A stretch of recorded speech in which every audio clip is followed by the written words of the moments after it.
Well, I'm an avid supporter of diversity, equity, and inclusion.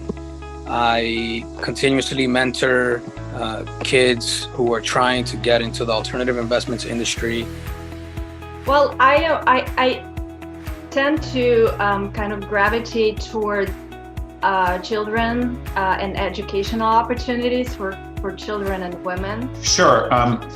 Our primary focus is in two areas: foster care here in New York and criminal justice.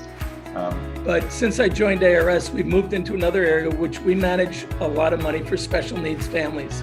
And the hardships that they go through is really underestimated unless you know somebody that's done it. I mean, fundamentally, what we're trying to do is to get our communities to think both long-term and about poor people, people of different races, the entire community, not just their little subset. Yeah, so there's interestingly enough, and it's very much something near and dear to my heart, is try to bring people together to increase smart environmental giving. And I think the biggest fundamental threat to our existence is climate change, I think, and therefore I want to focus personally and I think also professionally in terms of philanthropy on that, mitigating that threat. Sure.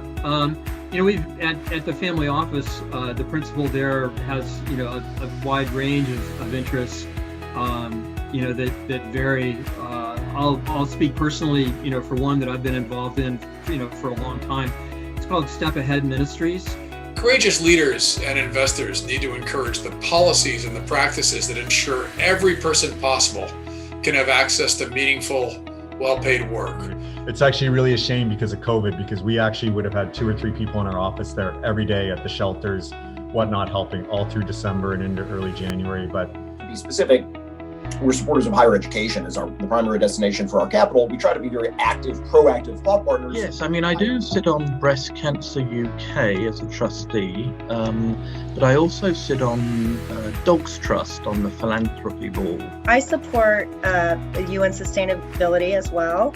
And what the part that I'm primarily focused on is poverty and hunger. I think is really appropriate for the time, and that is something called FASB. You may have heard of it, Mark, but it's Fellowship at Auschwitz for the Study of Professional Ethics. Would be industry, innovation, and infrastructure. And we think a very important long-term theme is electrification. And